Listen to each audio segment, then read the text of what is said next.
พี่น้องนี่ได้แล้วเร็วไปใหญ่เป็นยังไปใหญ่ปลาบึกตัวกุ้งได้ไหมพูดได้แล้วพี่น้องพูดทำเพชรได้แล้วไล่ตัวกุ้งมีไฟ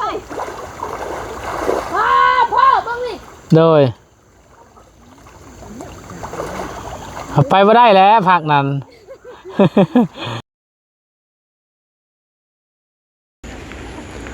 เอาพี่น้องเปิดภาพอีกมินี่เนาะพี่น้อง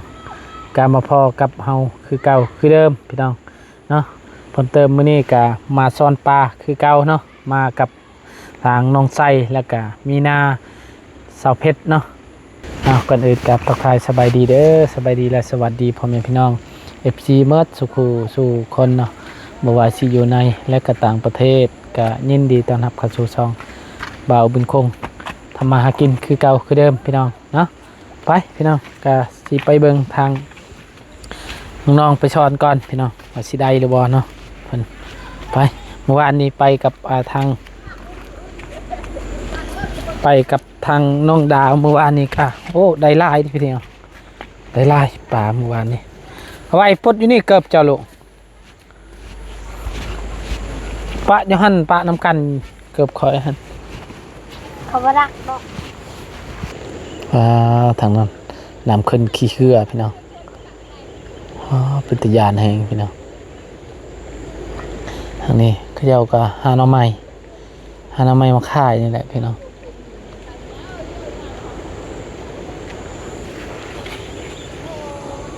น้ำขึ้นกว่าเมื่อวานนี้ว่ามันคงไปกับเมียเมื่อวานนี้กับบ่ได้ใหญ่ปานใดมื้อนี้ใหญ่ไปเบิ่งทาง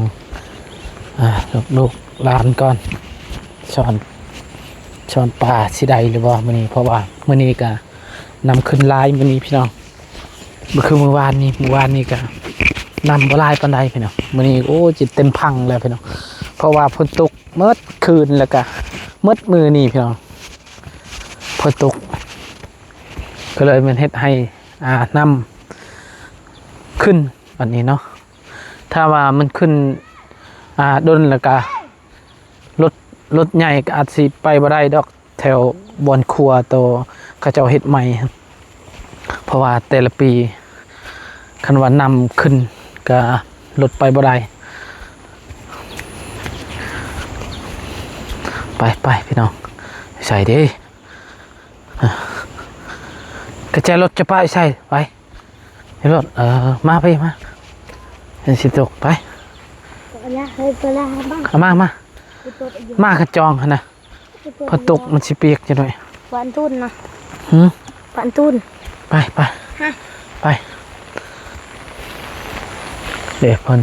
พนกำลังเริ่มตกมาอีกแล้วพี่น้องกี่นี่กะ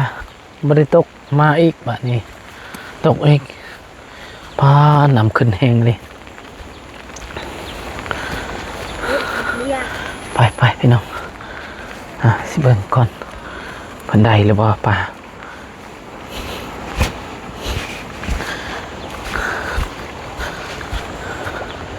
เขาก็มาตำลัง2 คนกับไว้ลูกชายห้องบ่าวบุญคงนี่แหละพี่น้อง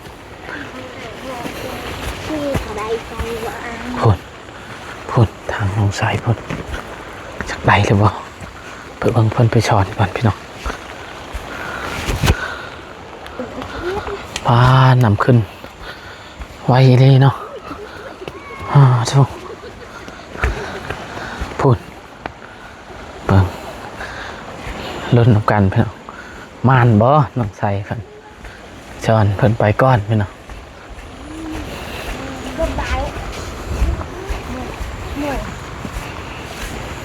ยกตาไปเลยพักในเสียตาใดมันนะครับ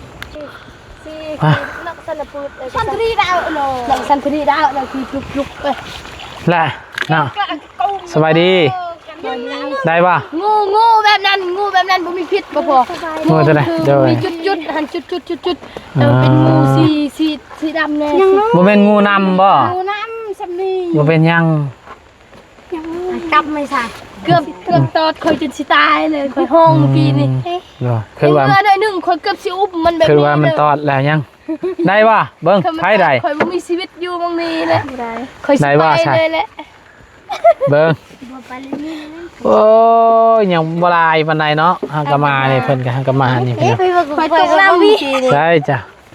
คอยบ่ได้ แล้วได้คือกันเลย คอยตกน้ำเมื่อกี้นี่ปลามันวดมัน บ่ นี่ปลา ไปชอน เฮ้ย หืม ว่านี่ปลาคอย ใช่โอ้ใช่ก็ได้คือกัน คอยตกน้ำ ไป ไปพี่น้องสิหาจับต้นเถอะก่อนหัวกบต่อยไอพี่มาต่อยจับก็ได้ปลามีบ้องมีนี่คอยบ่อยากจับเอาใส่มือก็ได้ปลามันขึ้นบกเด้ทางไม่เท่าแน่มาเมื่อกี้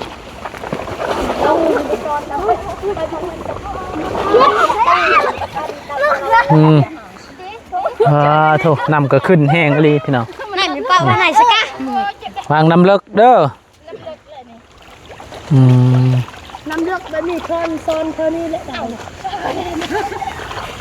ไว้เตยดีกว่าปะสิเด็กมีตัวคงเนี่ย ได้ปะโอ้มานแล้วปลาดินชายมานแล้วใส่เบิ้งปลาเผ็ดนุ่งเชือกกันพ่นลงน้ำแล้วบานนี่ นี่นี่เสื้อกันพ่นนี่เสื้อนี่มีโซ่ส่งไทยบ่โหนี่ยามตะกี้มาใช้เบิ้ลเลย โอ้อยากกินเราเลย น้ำเหลือเต้จงเดินนี่พี่น้องเบิ้งนี่ปานเดินมาแต่ใจเบิ้งวินเดินน้ำก็เป็นเธอ ปลาใหญ่ป่ะ มันเอาปลานี่พอได้แต่ปลานี่ ใช่ แมนบ่แมนบ่ ปลาย่างปลาช่อนปลาใหญ่เอาปลามันก็ออกแหละอยู่คลองที่เจ้ามันเลิกนำมันเลิกเลย ปลาช็อตใครเรียกแม่ปลาช็อต แล้ว ปลาเจ็ดลวนปลาจะเม็ดใหญ่ปลาใหญ่เดี๋ยวจะปลาเงินปลา เบิ้งก่อนพี่น้องใช่เฮ้ยมีแต่ก้อนหินคือว่าปลาใหญ่มียัง อันนี้เจ้าเลยไม่ยังเลย มียังใช่ อยู่แบบนี้นะนี่มันจะเล่นแกล้งเราโอ้ยใจคอยเจอโลกตัวโลกปงเล่นไหนกันทางไหนกว่าไปลงทางคุณเลยพี่น้อง บ่ได้นำเลิกเลย ไปได้เหรอคลองเขาเนี่ย เฮ้ยสิจับให้เจ้าว้าว ไอ้ใบช่วยไอ้ใบเลยไอ้ใบก็ดึงแม่ใช้ตัวขึ้นทะเบียนเต็มเฮ้ยอันนี้มันกระล่อมเด้อ ได้บ่ช่วยใช้บัดนี้โอ้นำขึ้นแห้งเมื่อวานนี้บ่ได้ขึ้นปานนี้มื้อนี้ขึ้นนำก็เลยบ่ได้ นั่งเรือคือเจอยาพยานมันไทยนี่ไปทางเทิงนี่เลยวิญญาณที่ลุกมาแต่ร่างนี่ใช่หรอวิญญาณเจ้าบุเพชรโอ้ยช่วยกันพ่น ปลานุ่งเสื้อกันพ่นพัดต้นนำอีก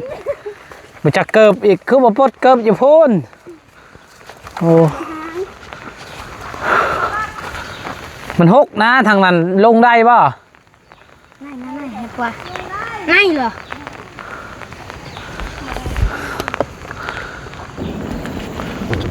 พ่นก็มาอีกว่านี่คักเดียวนำขึ้นมื้อนี้มาเมื่อวานนี่นำบุขึ้นปานใดพันมื้อนี้พันโอ้ยเนาะ เอ็กเสียปลามา แล้วใช่จะหน่อยปลามันก็ออกมาแล้วใช่อ๋อ หวานแล้ว ชนก็ไปหมดแล้วปลาเพิ่นให้ไว้จับเบิ่งไว้จะจับคลองให้ใส่ ไม่ใช่ก็ชดุงเนี่ยนะผู้ยงมันไม่ใช่ เฮ้ยถ้าเผ็ดได้บ่เผ็ดโอ้ย ได้อยู่เพิ่นว่าได้แล้วได้อยู่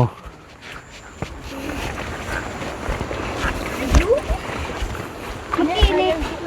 เห็นหน้าได้ไงเอง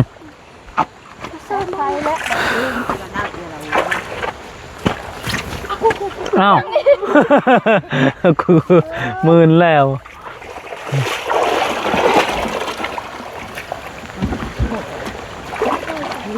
พูดป่าไหนเต็มมาสับปุ๊บวันนั้นมาเป็นอย่างบ่อยเจ๊เนี่ยใส่ได้เลยไปได้เลย ได้ปะใช่ใช่โอ้ได้อีหลีเนาะโอ้มานไปยังไง มานเด้อมีนาเด้อสองตัวเพิ่น ไปยังบ่ฮู้อ้าวปลาตะลุยก่อน ปลาตะลุยมีฮอตปลาตะลุยอีกโอ้ จ้า เคยช้อนบ่นำแบบนี้บ่มีนาบ่เคยบ่เคยเนาะเด้อเด้อเคยช้อนห้อย เออแถวนำน่องนำยังนี่บ่นำห้วยบ้านที่เจ้ามีเลยถากเคยไปตอนน่ะมีลายถากโอ้ยคอยจินยาน บนจอบว่ะตัด ถากแล้วก็ปิ้ง ได้แล้ว พูดโอ้เผ็ดกระม่านนี่โอ้ มันกำลังจะเต่าเลย คักนี่แหละพอดีในเช้าเจ้าว่าทาเจ้าหากินก่อนจึงแกงปลาคันใดเพิ่นทาเลย มีอันนั้นได้พักเขาเก็บเมื่อกี้นี้เด้ เยอะต้องใส่ ใช่เจ้าสิไปข้ามพักพุ่นบ่ เปลี่ยนไปคนเจ้าเนี่ยละมาเป็นเจ้าเต้อยากกันยากแล้วมันคิดกุขอยากไปสกายอยู่บอดี้เลือกเลยถ่ายเรียกเราถ่าย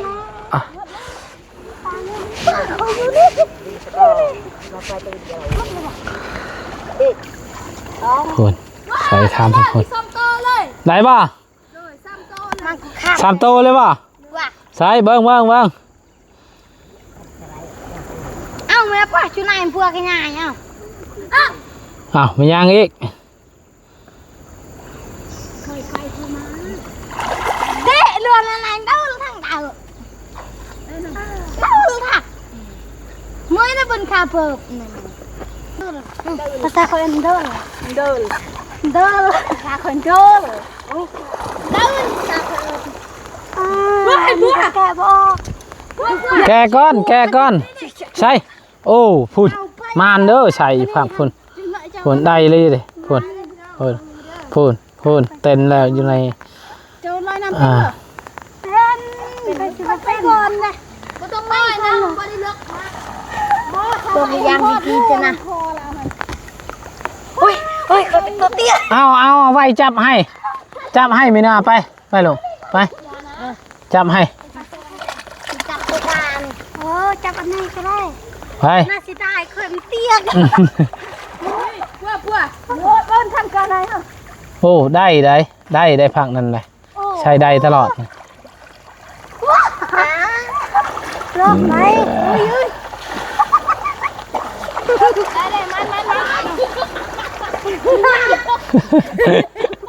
มันอย่างเซอร์เฟส ปลาแซลมอนปลาแซลมอนมันดึงเลยเด้อ พุ่นมานอีกเลยได้บ่ใช่ กุ้งนี่ละลายนี่มีแต่ตัวกุ้งลาย ลายบ่กุ้งบ่โดยดีเลยมักอันนั้นแหละมักลายอันนั้นแหละข้ามมาได้แล้ว แต่มันนึกแต่งทะเลหนักกว่าน่ะยังไปบ่ได้เลือกเลยไหนเรื่อยกูเดินเต้เคยไปจับมาไว้ต้นน่ะบ่ได้ดอกเจ้าน่ะเป็นคนตัวเตี้ยเนี่ยอันนี้เดี๋ยวพี่พูดข้ามไปบ่ได้ อย่าให้ถึกน้ำเด้อถึกน้ำมาได้แล้ว ตัวคุยเถอะไม่กินแม่มุดน่ะ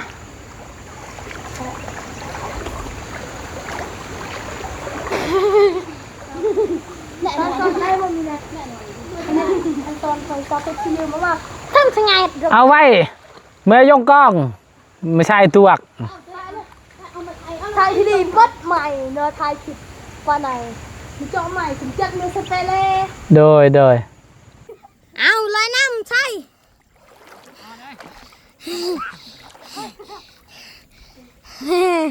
ใช่แน่ไว้น้ำเป็นเพียวน้องไส้กับปวดไม้เนาะเพราะว่ายานไม้สเปเล่เด็ดสเปเล่เอาไว้เจ้าจุ่มน้ำโทรศัพท์เป็นแล้วร้อยน้ำเป็นนี่พอเผ็ดได้บ่เผ็ดป้าบ่พอเผ็ดได้ค่ะนี่ข้าวเผ็ดข้าวเผ็ดนี่ตัวกุ้งพี่น้องป้าเอาใส่ได้บ่น้องมีนาบ่ได้น้องมีนาบ่ได้มีแต่น้องเพชรได้นะไปหันบ่เย็บมาไปเย็บกันเต็มเลยได้บ่ตอนนั้นบ่ได้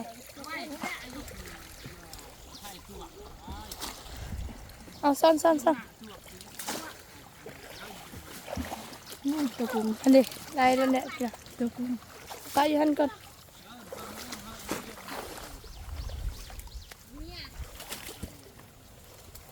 นี่ซ่อนมาถึงนี่เด้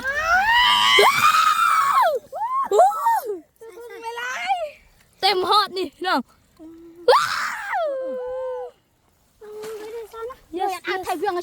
ที่อยู่เท่านี้ลายนี่พ่อแม่คอยเอ้ยไป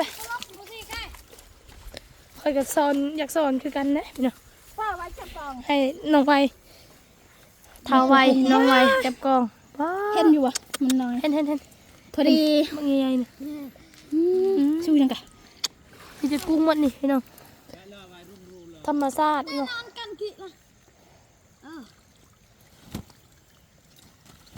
เอาไว้จับกองช่วยทางชมเลยทั่วทาง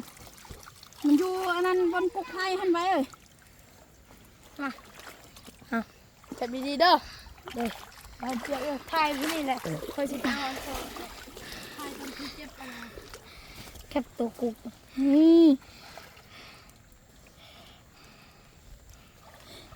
เอามานี่ข้ามน้ำบ่ได้พุ่นตัวน้อยพุ่นอ้าวมาคอยเสียเอาไปมันมาไว้จับตัวมายันพุ่นเลยนำมาเป็นมาพัวก็ไปไม่ได้ว่าได้เงาจอเนี่ยพี่ค่ะนี่แต่โตจอไหนกันตั้งมาเลยโมเมนต์จอไม่รู้ใครรู้คือพี่จับไปจับดีๆไปมืดค่ะจับไปมือมีกุ้งนะคุณ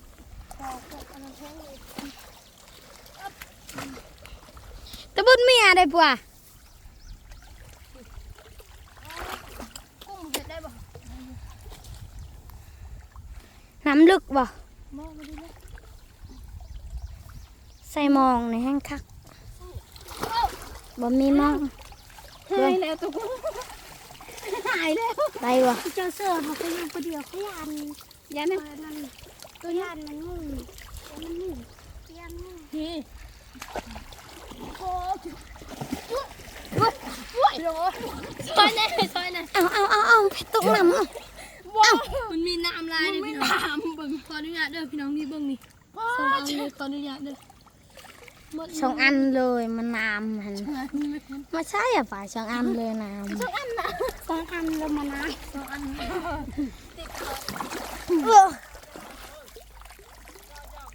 กี่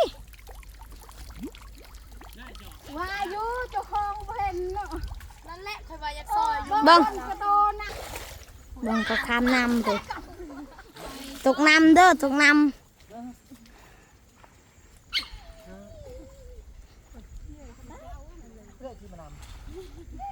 ไปซ่อนไม่ใช่คนจะไปซ่อนคือว่าได้อยู่ว่ามันไม่ได้ซ่อนอยู่ยังบ่เมื่อยแต่ยังอยากพักอยู่เตื้อยังอยากพักแต่ ไปทางใดตัวมีแต่น้ำไปทางใดบักบักเขาเต็มเป็นอันเป็นคุณว่าคืออะไรเนาะคือคนผู้ใดวะเขาทำผู้ใดวะไปให้น้องไส้จับคลิปจับอันนั้นปิดเวรเนาะ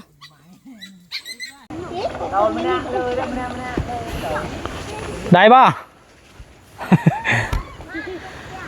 ได้นำลายพูดมาได้ นี่มาช้อนอยู่นี่อีกนี่ช้อนพักนี่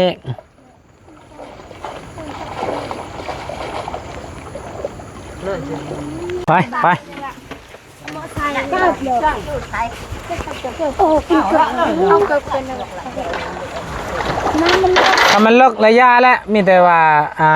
พูดแล้วไปช้อนอยู่พุ่นแล้วก็เมื่อมันไม่ได้ดอกมันนี่มันเลิกนำพูดทางนี้จ้ะ ห้ามเหือเกมเพราะว่ายานพตกอีกมันนี่ก็เรียบร้อยแล้วพูดก็ทุกพูดพูดโอ้นี่ผู้เดียวเลยเราเห็นปลาอาบน้ำเลยบัดนี้บ่ชน สำหรับปะอยู่นี่ก็โอ้บางเทื่ออาจสิกลางค่ำกลางคืนนี่ก็ไปเลยแหละ ตัวใบไผ่มันมีลายเนี่ยพี่น้องมันใช่ตายอันไหนกว่ามันไอ้สังบอกไอ้ใบปั้นทุนห่อไว้เออเอาสิมึงเบิ่งสิได้บ่ได้บ่เพชร โอ้น้ำมันขึ้นลายเลยพี่น้องโอ้ย น่าจะขึ้นเลย บ่เห็นหมดเลยตัวนี้กกใหม่กกตอกมันยังอยู่นี่ป้าโถเนาะ ฮะดำรถแหละเจอกระโหลกเลยเงยตัวเงยนี่ที่นี่ ใช่เบิ่งปลาใส่ก่อนเพราะว่ามื้อนี้น้ำขึ้นก็เลยบ่ได้เนาะ คิดว่าเพราะว่ามื้อนี้มีควันไทยอยู่ เดี๋ยวว่าเด้อโอ้ เอาไป มันบ่ได้บ่ฮอดชั่วโมงซ้ำไปพี่น้องเพราะว่ามันน้ำมันขึ้นแฮง ได้สิฮะ แล้วก็บ่มีบนช้อนน้ำมันเลิกไปมาก็ยันแบบว่าอันตรายยันนำพัดไปพุ่นแล้วก็เนี่ยมีแต่กับเอ้าไม่ยั่งนะโทษไม่ยั่งนะเอ้าไม่ยั่งนะพูดโอ้นำมาไปฮอตคอนโอ้ยเนาะนำขึ้นลายเลยเนาะไปนั่นได้เอานี่ โดยเมื่อแล้ววันนี้ เนาะ เอาดีเด้อซอนโตเด้อซอนนี่พุ่น โดยไป จะให้ชม มีแต่ซ่อนแถวแคมๆนี่แล้วก็สิกลับพี่น้องเอาเนาะพี่น้องก็สำหรับคลิปนี้บ่าวคงก็ขอจบคลิปปิดคลิปไว้เพียงซ้ำนี้ก่อนพ่อแม่พี่น้อง FC หมดทุกคนที่ตามและรับชมขอบคุณกับคลิปนี้ไปแล้วเด้อสบายดี